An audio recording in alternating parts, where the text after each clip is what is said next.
আমাদের হযরত মাওলানা তারেক জামিল সাহেব বলছেন, কোনো মা যদি সন্তানকে 6 মাস, যেই সন্তান মায়ের খবর নেয় না, ওই মা 6 মাস পরে ছেলেটা যখন কাছে আসে, যত বড় পাষাণ ছেলে হোক, মা যদি 1 ফোঁটা চোখের পানি ফেলে বলে, বাপ কেমনে রে পারলি, আমার খবর না নিয়ে থাকলি, আমারে এভাবে ভুলে গেলি কেমনে রে বাপ, এটা যদি বলে মা কাঁদা দেয়, যত বড় পাথর দিল সন্তান, তার কি মাথা নইবে না?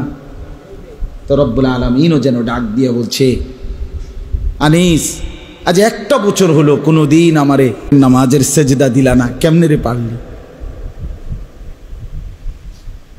কোনোদিন 1টা বছরে একদিনও 5 ওয়াক্ত নামাজ পড়লি না বান্দা, কেমনে রে হইল? আচ্ছা কি বলবেন তখন? আল্লাহ এটাই তো জানতে চাইছে। মা গাররা, মা আমার ভাইটা আছে, আমার ভাইটা কো,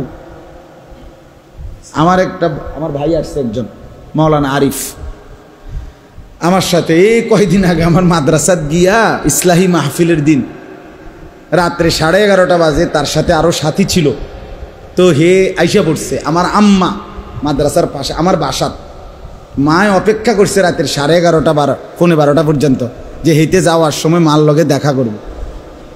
তো হে বেখেয়ালে তার সাথে যে আরো লোক নিয়ে আইছে মাহফিলে, আমাদের মাহফিলে, তো চলে গেছে। এই মা সকালবেলা ফজরের সময় আমি যখন মারে ঘুম থেকে উঠাইছি ফজরের নামাজে, একের প্রথম কথা মা আমারে বলছে, ফুদ হেতে কেমনে রে আমার লয় দেহানা ঘুরে গেল। আমার আম্মা বলছে, একদিন ভাই, একদিন মাত্র একবেলা মায় দেখা করে নাই সন্তান, মায় প্রথম কথা এটা বলে ফেলছে যে কেমনে রে পারল, হেতে আমার লগে দেখা করলো না। পরে হইতে পরে ফোন টোন দিয়া বহুত, মা আমি আসলে খেয়াল ছুটে গেছে, আমার লগে ছেলে, যাই হোক, কিন্তু মা তো বলে ফেলছে কথা। তো আল্লাহ তাআলা বলেন, বান্দা কেমনে রে পারলি বান্দা, আজকে সারাটা দিনে আমার এত বড় সৃষ্টি ভোগ করে আমার একটা সেজদা দিতে মন চাইল না। এই জন্য যুবক ভাই বলো না, এই রাত গভীরে, রাত হয়ে গেছে, দেরি করতে চাচ্ছি না আসলে, মেহেরবানি করে বন্ধু, নওজোয়ান ছেলে তোমরা বলো ভাই যে ইনশাআল্লাহ আগামীকাল এই আজকের ভোর থেকে ফজরের নামাজ পড়বা ইনশাআল্লাহ। না না, হিম্মত করে কও, বুঝ করে কও, তাহলে হাত উড়াইও না, হিম্মত করে উঠাও, হিম্মত করে মহব্বতের সাথে উঠাও যুবক, নওজোয়ান, তুমি পারবা ইনশাআল্লাহ, তুমি পারবা, তুমি পারবা। তুমি জাগলে ইসলাম জাগবে ইনশাআল্লাহ। মুসলমানের নওজোয়ান জেগে উঠলে মাহাদির পক্ষ হয়ে এরাই লড়বে ইনশাআল্লাহ,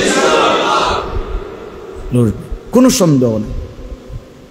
আজকে একটা ছোট্ট মোবাইল, একটা সামান্য মোবাইল আমার লক্ষ কোটি মুসলমান যুবকরে এভাবে বুঝি বানের পানির মতো ভাষায় দিল। এটা কেমনে সম্ভব?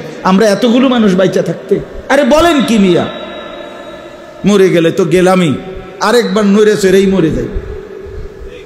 আমি এখনো আমার ছোট ভাইরি গাড়ি এই তারে আস্তে আস্তে ওখানে আমি বললাম, হুন বেড়া, আমি এটা বুঝিয়া লইছি, মরে যাবো, আমিও জানি তুইও জানোস, দৌড়াদৌড়ি করে দফাদফি করে মরে যাই,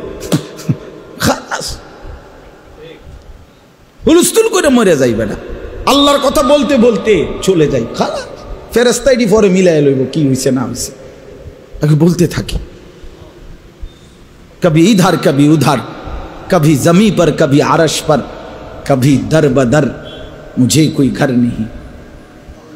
কখনো এদিকে কখনো সেদিকে, কখনো নিচে কখনো উপরে, কখনো দুয়ারে দুয়ারে আল্লাহর কথা বলতে থাকা, মুঝে কোই ঘর নেই। দায়ীর কোনো ঘর হয় না, আল্লাহর পথে যে ডাকে তার বাস্তবিকে ঘর হয়। আল্লাহ আমাদেরকে তৌফিক দান করে।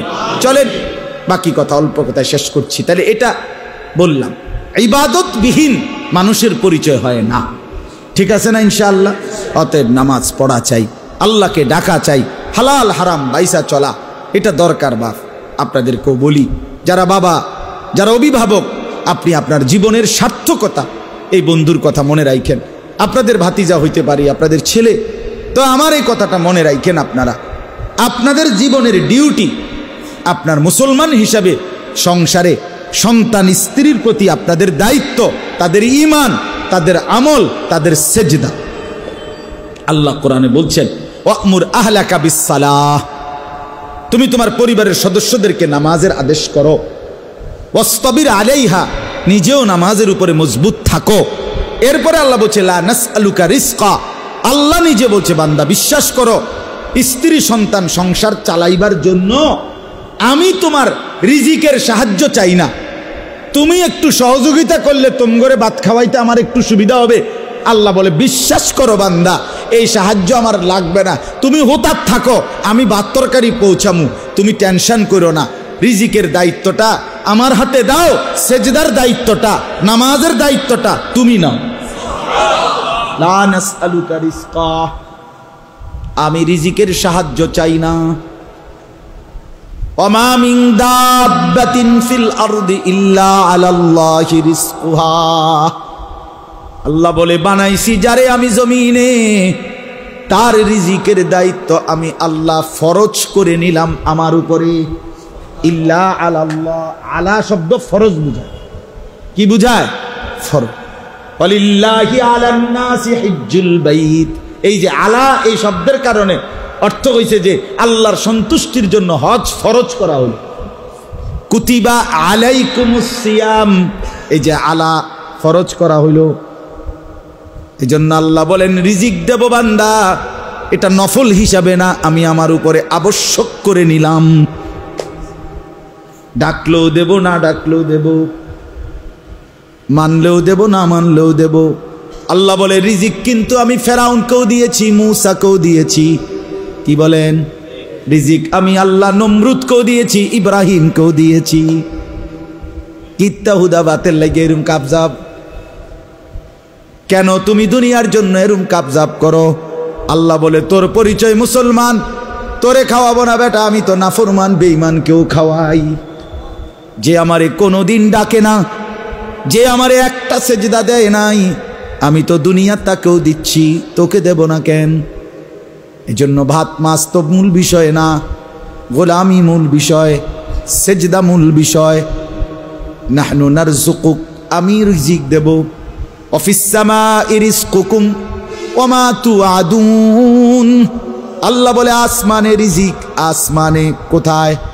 একেবারে বাংলা কোরআন শরীফের আয়াত মেয়ে, এটা মিয়া এটা বাংলায় যেন নাযিল হইছে কথা। এটা একেবারে মানে এর চাইতে স্বাভাবিক কথার কি হইতে পারে? আপনি কোন অফিস সামাই রিজকুকুম, আল্লাহ বলে তোমাদের রিজিক আসমানে, আসমানে, আসমানে, আসমানে। কোথায়? আবার বলেন, আবার বলেন। তো আসমানে রিজিক, আরশে রিজিক, রাজ্জাকের কাছে রিজিক। আপনি ভুলে যাচ্ছেন কেন? আরে বাবারা ভুলে যাচ্ছেন কেন?